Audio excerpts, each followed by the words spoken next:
It is Monday night, and you know what that means? Just a Bit Outside radio show, live on the air, live on Facebook, live on YouTube. Thanks for checking us out. Share that link, share that love. Keisha, how is it going? Hey, what's going on outside? It's Happy Monday, Happy Purple Monday, baby. Ravens taking the field, going to a familiar place to whip some asses of a familiar face. Dropping bars out here. Womp womp. Like, no. Hopefully Reese isn't listening. Taking my job, damn it. But real shit. What's going on, y'all? Got a little something to talk about since we last got together on Thursday, right? That was the last time. Yep. So, all right, let's get things cracking. First things first. What's going on around town? All right, let's go just a bit outside of what's going down tonight, which is football, and we're going to talk a little bit about baseball. You know, our beloved Orioles had a West Coast swing, as they say. Pretty successful. What would you say? Would you agree? Oh yeah. Yeah, one of those nice long West Coast 2-week swings, and I hate to say it, but you know, I think I called it on Thursday about that whole having the weekend off thing. Yeah, man. I mean, we were saying, you know, after a tough series with the San Diego Padres, you know, a series with the lowly Oakland A's for the weekend would be just what the doctor ordered, and I mean, we were pretty much on point with that.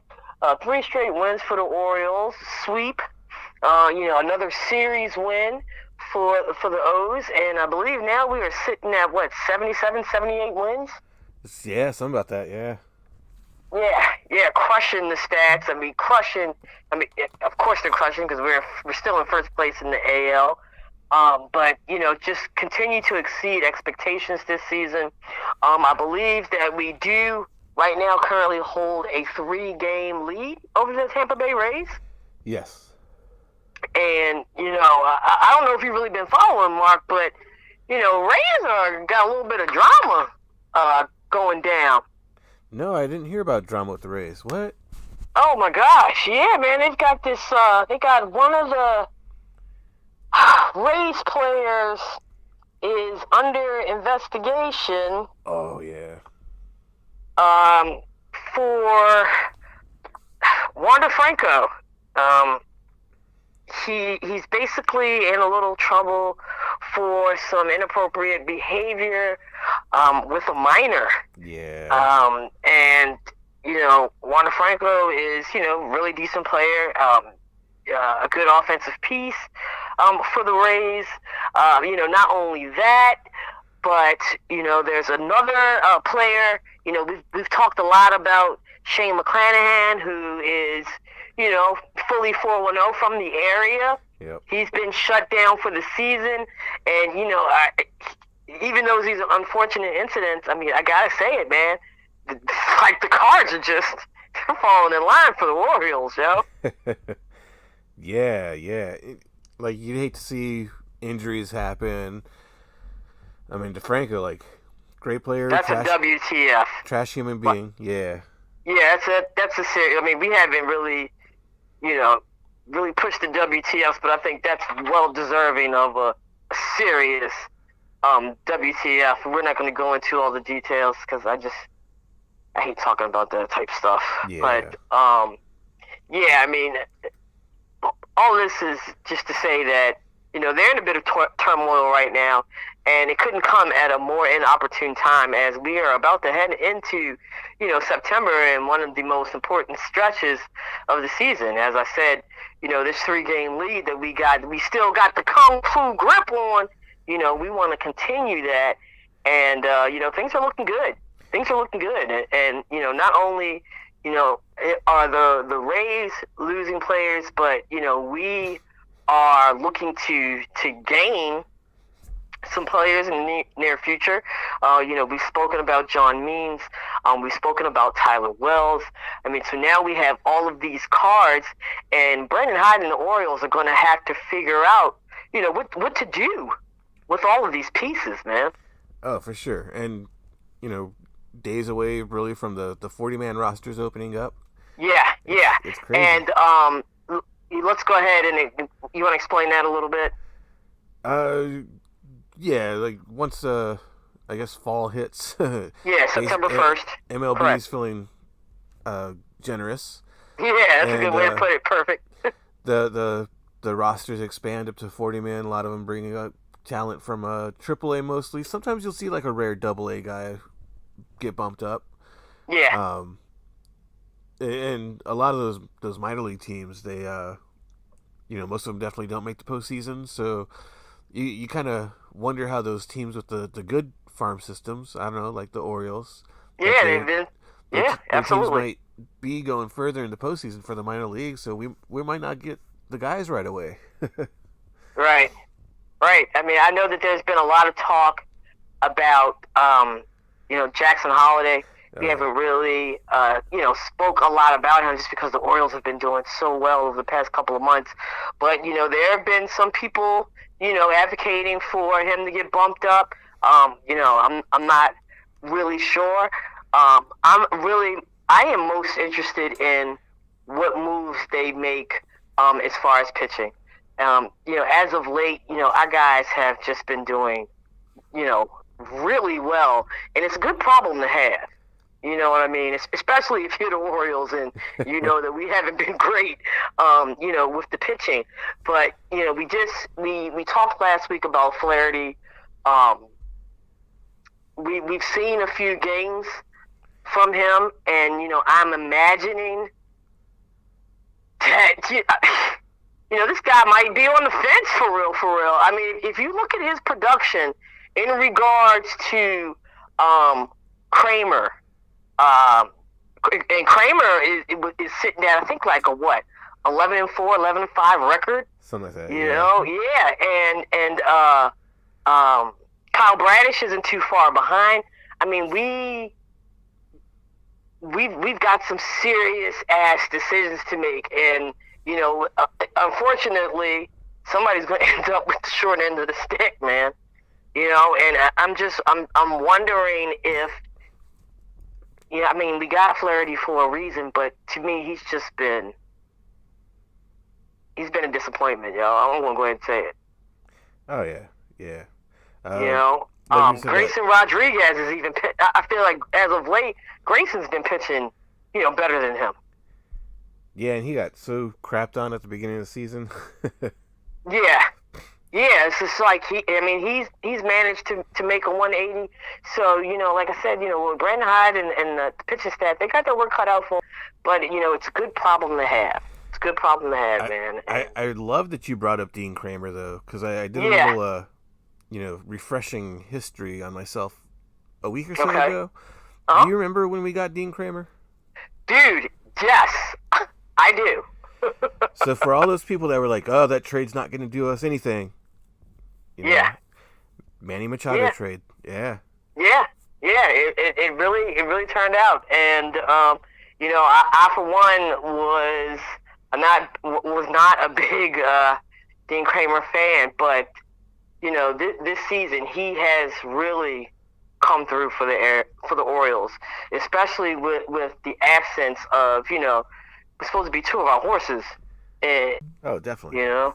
Hell yeah. So. We have up next. The Orioles have another divisional series. We got the Toronto Blue Jays coming to town. The Orioles are off tonight. We're going to start that up tomorrow. We how much we stress how important these divisional games are. Probably more so important at this point. More so important for the Toronto Blue Jays as they are fighting, for a wild card spot. Because, at this point, I would have to say, man, the Orioles look pretty solidified in their position. Oh, yeah. And I can also say, it is safe to say we can all hallelujah and rejoice, especially with this current eight game losing streak of the New York Yankees, that they are not going to do shit this year. Yeah, I was thinking You that know, earlier. Like when you're talking about the Rays, I was thinking, man, uh, yeah, the Rays are who's dangerous, but you always fear that the Yankees are going to do something. make that And push, right? The yeah, late season push. and They've done it. I forget what I was watching last night, but it was like, oh damn, they lost 8 in a row, and Yeah, wow, yeah, yeah, yeah. And Coach Aaron, was Aaron Boone. yeah, Um,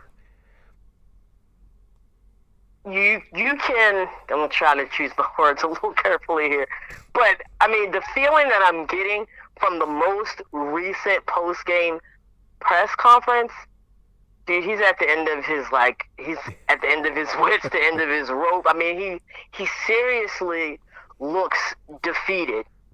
You know, I mean, I really didn't hear much of hope in his voice, in his tone. I didn't see much hope in like his demeanor. I mean, it's almost like he's just fed up at this point. he's getting his resume ready. Yeah, yeah, and who knows? You know, like could he be on the freaking hot seat? Maybe I don't know, but you know, losing Aaron Judge was completely huge, and you know, and whose fault is that? I mean, you know, he didn't necessarily put the whole team together.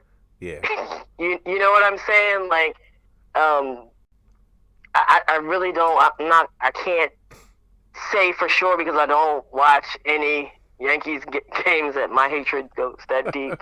But yeah, man. I mean, it's hard to say whether if he does, you know, get tossed, if it would be a raw deal or not. I mean, I just do know when we've spoken about this, 2-3 weeks ago when they were in town, that you know, losing Judge for that significant amount of time was really detrimental. And you know, you would think that with his return there would be some uptick, you know, with the winning, but man, you know, you can't motivate guys to get out there and fight and scrap for wins. You know, that's just something that you can't coach, you can't make anybody do. And I feel like that's the position that Aaron Boone is like kind of taking right now. You know, he's almost challenging his guys like, dude, you know, it would have to take one hellified push, but we got to at least, you know, try. yeah, and there was something Aaron Judge said the other day, like What on a was that? post-game press conference or something like that, and he just like straight up said they weren't playing like a team, like it's just a Yeah. bunch of individuals out there on the field. Yeah, yeah. I mean, he like I said, I mean, he really did the tone, the feel that I got from him. You know, the comments and just the way that he was saying things. Like, you know, he was really challenging those guys to kind of, you know, lack of a better term, get your head out your ass and get out there and let's start doing something. But you know, the Orioles, they ain't letting up, man. They ain't letting up. And you know, the Tampa Bay Rays, yeah, they got a world of crap that they're dealing with right now. But you know, they're going. You know that they're going to try to stay the course, and most likely will be able to. Oh yeah. So you know, I just really think that it's going to be over, and when that last game is played, it's going to be interesting that following week. See what the hell happens. Yeah. In the YouTuber comment feed area, we got Harry's on the feed. Says Yankees are going to have a fire sale this offseason. I expect Brian Cashman to be fired. He took it one step further. Yeah. I like your thoughts. And it's valid. It's valid. Fire sale, that would be very interesting. And that would be valid too, because like I just said, I mean, what they've got going on right now, it's just not freaking working, man. Yeah. It's not. Not at all. Not at all. Okay. So let's get off the baseball diamond. Let's get on the football field. What else is going on around town? You know, our beloved Ravens are rocking the mic. Battle of the Beltway. Like I said, some familiar foes. We all know about those Washington Redskins. Who is, you know, coming off of their... What? Is there another comment? No, just you. Oh yeah. the, Yeah, I the, the mean, the Washington Who? oh my God! Did I do it? I am. Let's take a count of how many times I do that, and then I should be off of that by Every single now. But I time. mean, it's so crazy because I got ESPN on. And I'm like looking at FedEx Field, and when I see FedEx Field, I just see Redskins.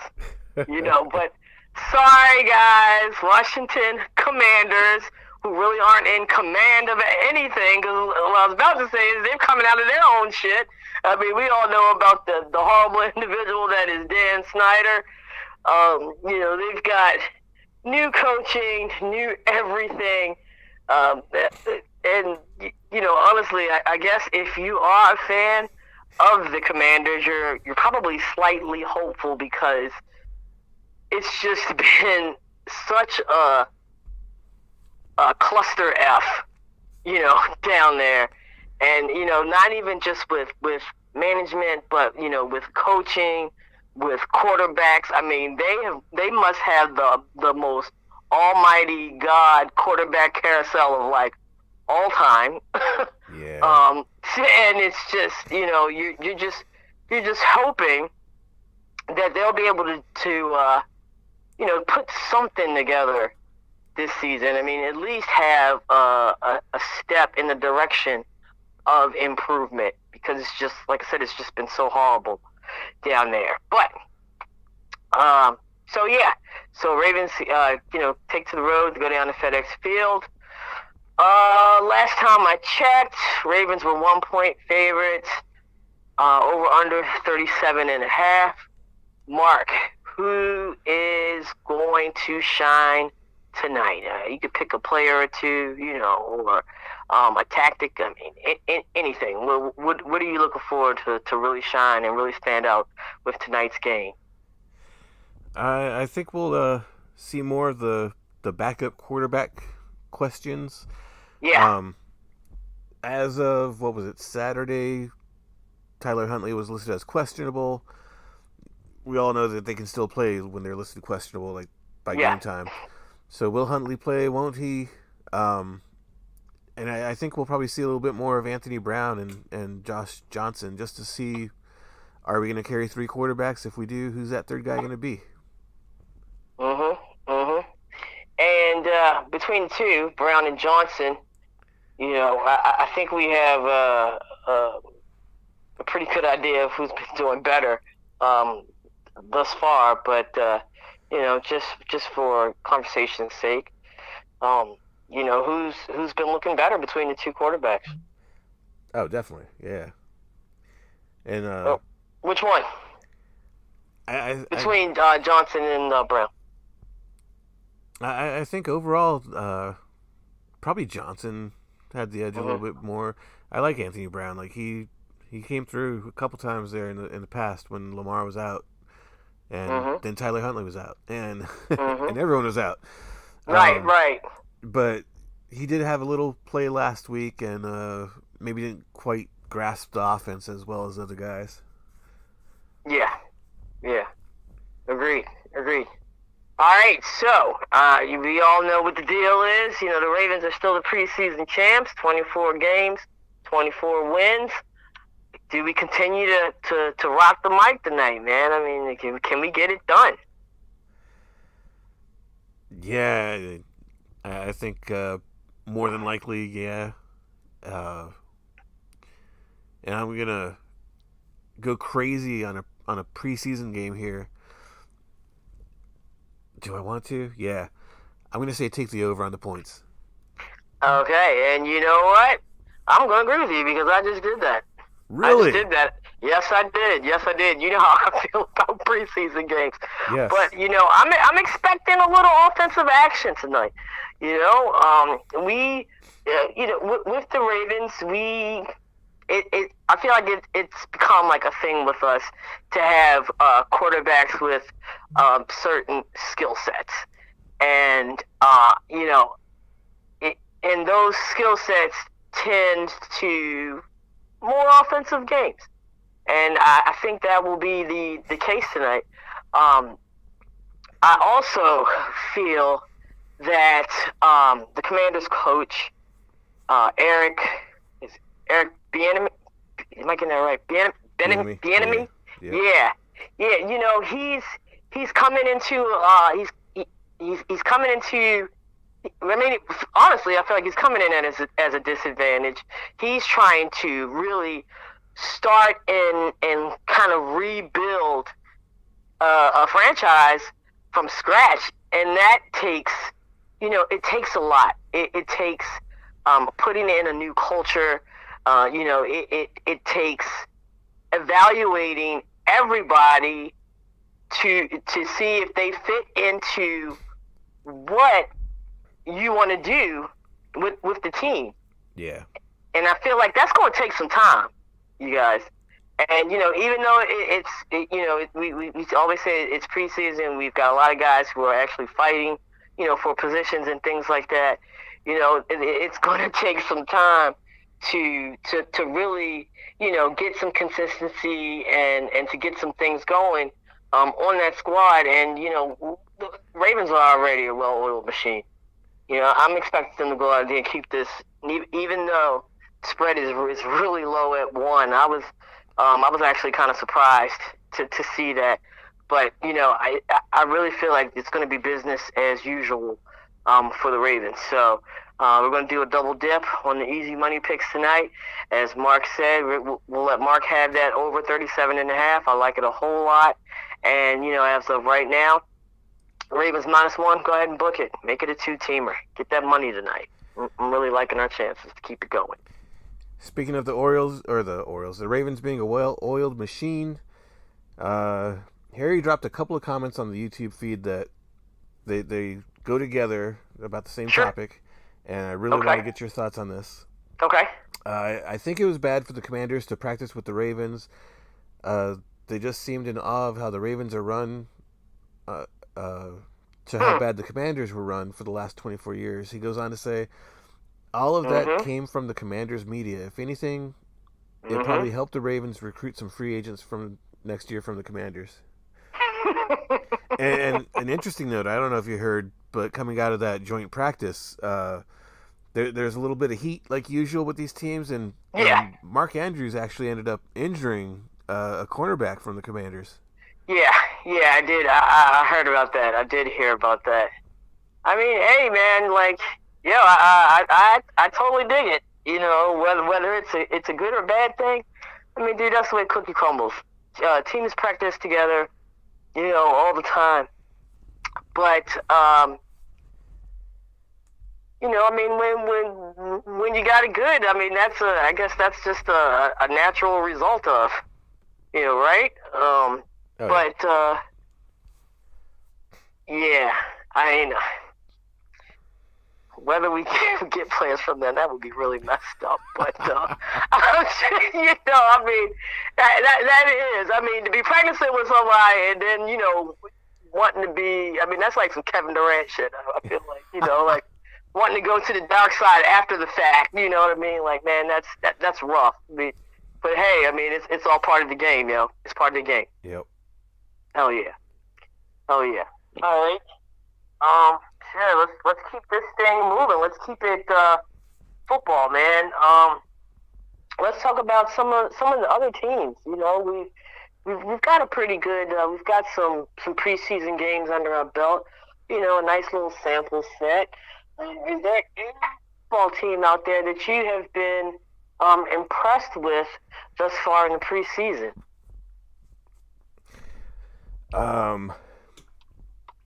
I don't know if I'd say impressed, but pretty in awe of how the Chiefs just play their starters in the preseason. It seems like they're in mid-season mode already. Like, I don't know if they're gonna exhaust themselves too early into the season or if they're just gonna cruise through and crush everyone this year. But the Chiefs are looking impressive already.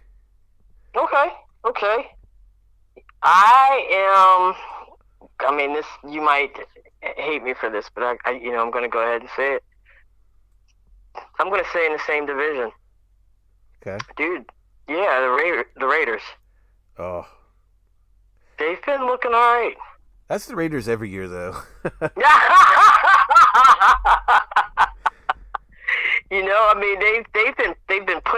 points up. And as far as the AFC is concerned, their point differential is the highest. I mean, they're sitting at a plus 44. So, man, that's really impressive. In preseason where points tend to be at a premium in 2 games, they've managed to score 68 points. I've been kind of impressed with the offensive flow, and they've been getting wins to boot. So I'm gonna tip my hat off to the Las Vegas Raiders, man. I got another team for you. And Go ahead. The AFC is gonna be so stacked this year; it's ridiculous. Yeah. And this is a team that heated up towards the end of last year, looked legit, and I think that they could prove to be legit. Is the Jacksonville Jaguars? Yeah. I mean, they're starting to get a little early season love, and rightfully so. Hopefully, that is also, been another team that has kind of been on your radar as well as mine as a team that we've kind of been expecting, or not even expecting, but waiting for that breakout to happen. Yeah. And a lot of people are saying that this is going to be the season. And, I hope so, because it would really, spice things up down there in that division, especially with the current state of all 4 teams there. Yeah, man, I mean, a lot of people have been talking about it. I'm going to save my judgment till after I see about 3 weeks or so, maybe. But I'm hoping that they do, because like I said, we've been saying it for like I feel like 2 seasons now. We've been like, yo, this is the year, and they kind of sputtered out towards the end of last season, but quarterback down there, Lawrence, he's going to be looking to make a bigger push this season, and they definitely have the weapons to do so. Oh, yeah. And, we're going to keep it moving, and since we're talking about weapons, the New York Jets have been all of the buzz this offseason, rightfully so. Big pickup with Aaron Rodgers. They recently had another pickup, another addition, and I'm interested to get your take on this, Mark, as well as our outsiders out there. Running back Dalvin Cook has made a decision, and he has chosen to go to Team Darkness with Aaron Rodgers. He said he's tired of losing against this guy. He wants to be on the same side, and he's a great asset. Any team that he chose to land on, it was a great asset. But I am wondering, and I'm asking you, Mark, does this significantly raise, the stock value of a team that's already expected to? I really feel like people's expectations are just too grand, but that is expecting to make a big turnaround this season. I've been down on the Jets. I said the Jets are the Jets are the Jets. They're going to do the same Jets thing at always, just because of the addition of Rodgers. They've added other pieces, don't get me wrong. But just because Rodgers came over, they expected them to be like Super Bowl contenders suddenly. And I wasn't buying into it. But Dalvin Cook is legit. And yeah, it is. It is. In my mind, it adds a couple more wins to that win total and definitely pushes them to the postseason. Okay. Let me ask you something else, man. Okay, we got a couple of comments on the Facebook feed. I'll get to those in a minute. Another question for you. Are you surprised that he chose the Jets? Yeah, I mean, I haven't been keeping up on his drama as much as... yeah. But I don't know who his other suitors were. But, I don't know. It seems like the Jets have, like, the last 10 years or so been, like, where all the vets go to revitalize their career. I'm gonna do something here, and nothing happens.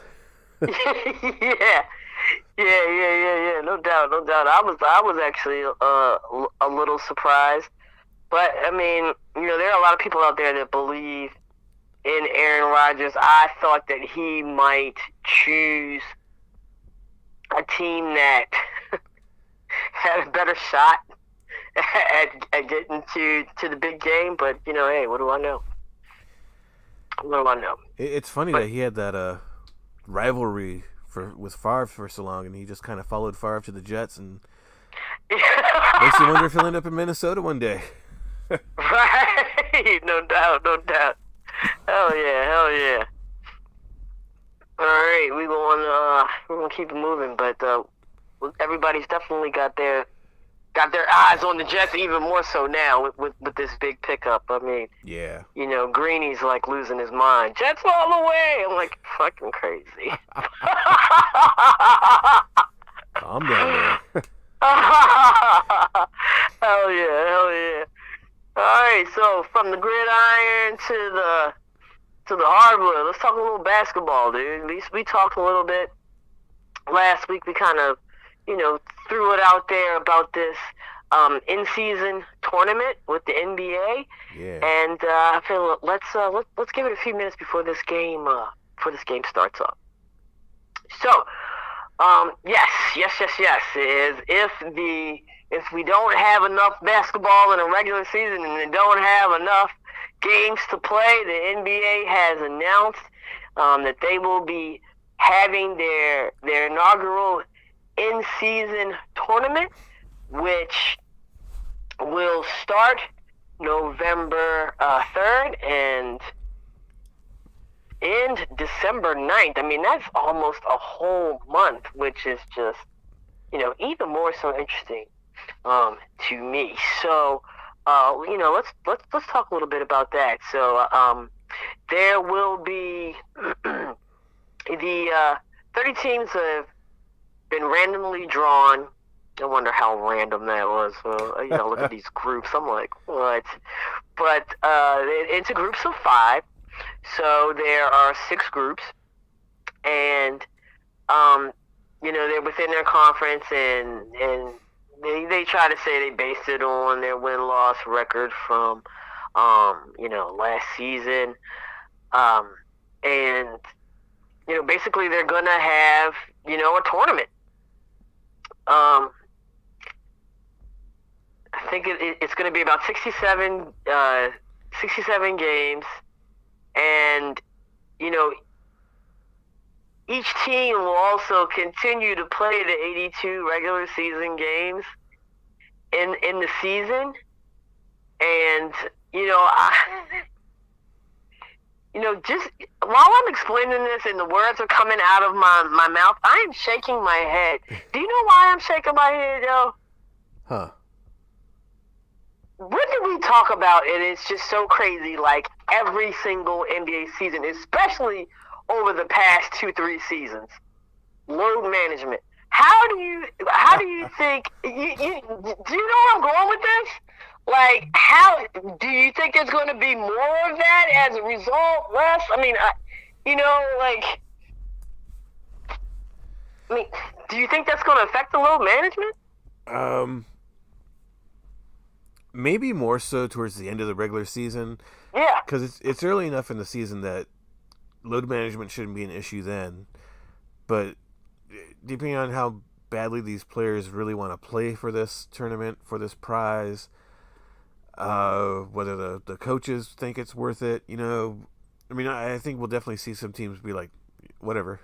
Like it's inconsequential to the NBA season as a whole, so just play those games like regular games. But I definitely think like those teams that are taking it more seriously, they're going to have those starters for those 4 tournament games for the qualifiers, for the group rounds. It's kind of like soccer where it's group rounds and all that. And when those teams get into the bracket portion, they are going to have more work on their starters. So yeah, right. Towards the end of the regular season, middle end of the regular season, that's when we'll see the load management maybe hit the guys more. I imagine that these coaches are thrilled Oh yeah. about this, in season tournament, because it's just like, Christ Almighty, we already have like so much, with these players and whatnot. Just what do you do? Throw a damn tournament in a month into the season? It just seems so bizarre to me. But I guess it's another what do you say? A little money grab, a little cash grab. I'm pretty sure they're saying, it's for the fans, but we all know what the bottom line is. But yeah, man, I mean, it's just really interesting. Just really quickly, I'm going to talk about a couple of groups that I am interested in. Okay? And this also, too, is why I'm like, man, I don't know how random this is, okay? But we have, in the West Group A, we've got the Memphis Grizzlies and the Los Angeles Lakers, who have, like, a serious freaking, like, rivalry going right now. Phoenix Suns, Utah Jazz, and Portland Trail Blazers. That group sounds like a lot of fun, dude. A lot of fun. Okay? West Group C. Listen to this one. You got Sacramento Kings, Golden State Warriors. We all know about that matchup. Minnesota Timberwolves, Oklahoma City Thunder, and San Antonio Spurs. I mean, there's a little history there with the first three teams as well, with Sacramento, Golden State, and Minnesota. Yep. Sounds like a lot of fun too. Now, when you get into the East, to me, when you get to the East, you've got clear-cut winners. The postseason, one team that blew expectations out of the water, we all know who that is, the Miami Heat. One team who was completely disappointing, the Milwaukee Bucks, and another team, New York Knicks, who are respectable contenders. And I feel like that group could be a lot of fun too. Not much hope for the Wizards? At all. At all. Like, I'm going to save my tears and all of my gripes for when the NBA season talk more about the Washington Wizards. But, lastly about this in-season tournament, what do you get if you win? It's the other thing. Do you know, or I have not heard one damn thing about what you get if you win. So, I just keep hearing that it's going down, but I'm trying to figure out what the incentive will be for people to be excited to play and fully participate in this in-season tournament, man. I'd be interested in reading up a little, see if they've sold the TV rights to like the bracket section, because there is a prize. There's quite a bit of a prize. There's the NBA Cup that goes to the winning team. That's a new trophy, the NBA Cup. But in addition, the NBA Cup. In addition, you know what the players want the most, right? What's that?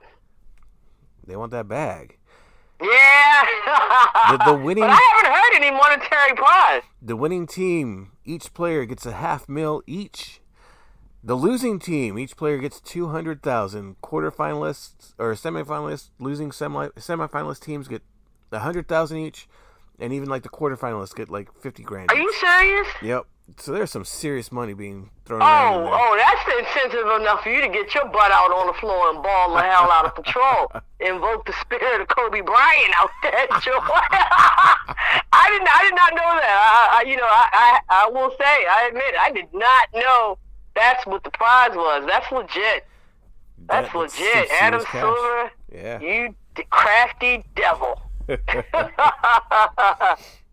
So, yes, if you're a basketball fan, and you can't get enough basketball, this is definitely a treat for you. Definitely, yeah. Hell yeah, man, hell yeah. All right, since we're talking about basketball, we've got the what do you call that? The world basketball. tournament Yeah, getting ready to go down. It starts this week, I believe. Right? I think it starts on the 25th. I think so. Yeah. Yeah. The Team USA has been playing some preliminary games. Of course, they've been doing fantastic. They are currently 4-0, led by Coach Steve Kerr, who we all know is a basketball genius, does very well with the Golden State Warriors.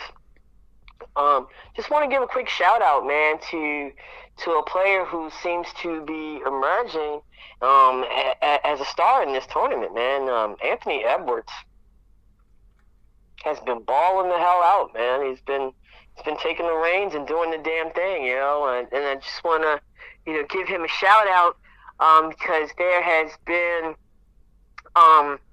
there was some talk in the post, if you remember, in the postseason, this past year, about his, about his dedication, about how seriously he takes the game, and I think through this tournament, there has been some maturation there, and he's a fantastic basketball player. I mean, he's very athletic.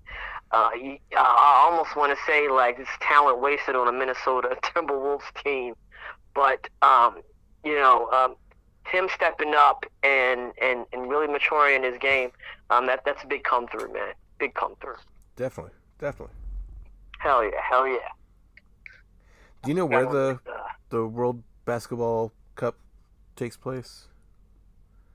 I'm sorry. What'd you say, bud? Do you know where the basketball cup tournament takes place this year? I am not. I'm not sure. It's got to be somewhere on the other side of the world because the USA plays Saturday at 8:40 a.m.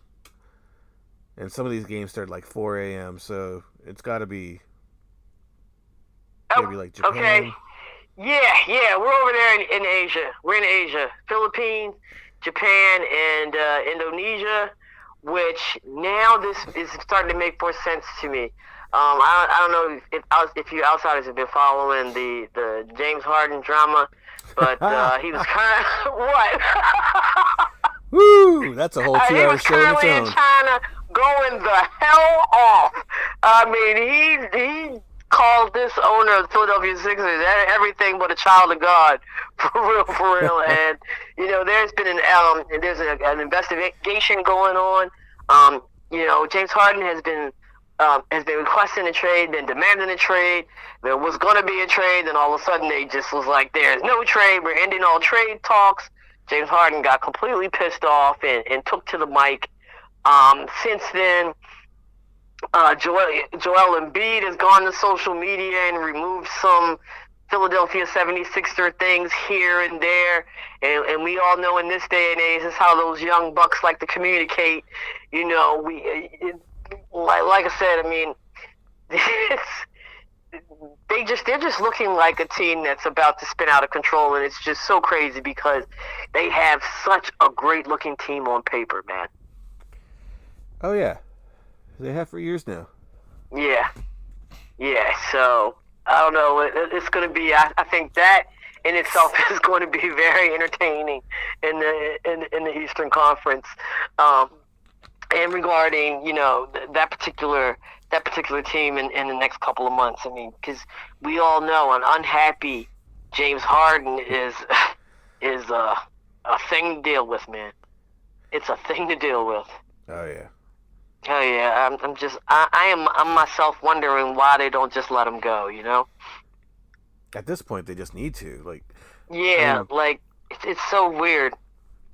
He said straight up like he'd never play for the owner, so. Right. And he's like, "I'll show you." Right. And this is like, why do that? Like, it's so detrimental to your team. Like, it's crazy. I don't know. I'm not understanding the logic behind that whole situation. Yeah. But, like they say in the NBA, the inmates run the asylum, so let's just get ready for Crazy Town. Did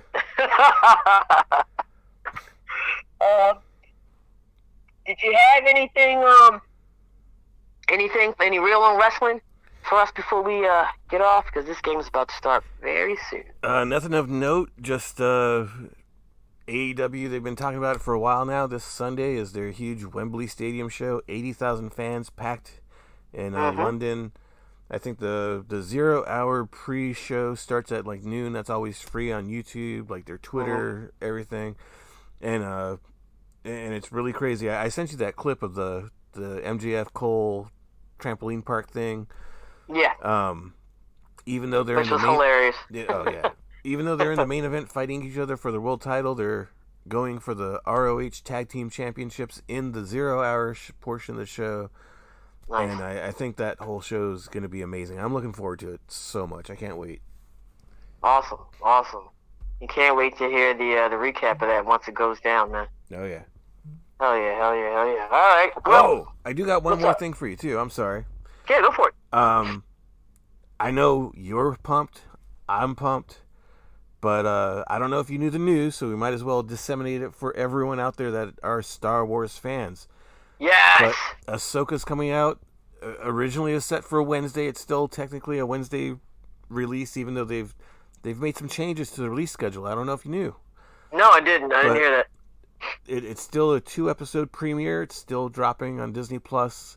Okay. It's dropping on tomorrow night, Tuesday night, 9 o'clock Eastern time. What? Oh yeah.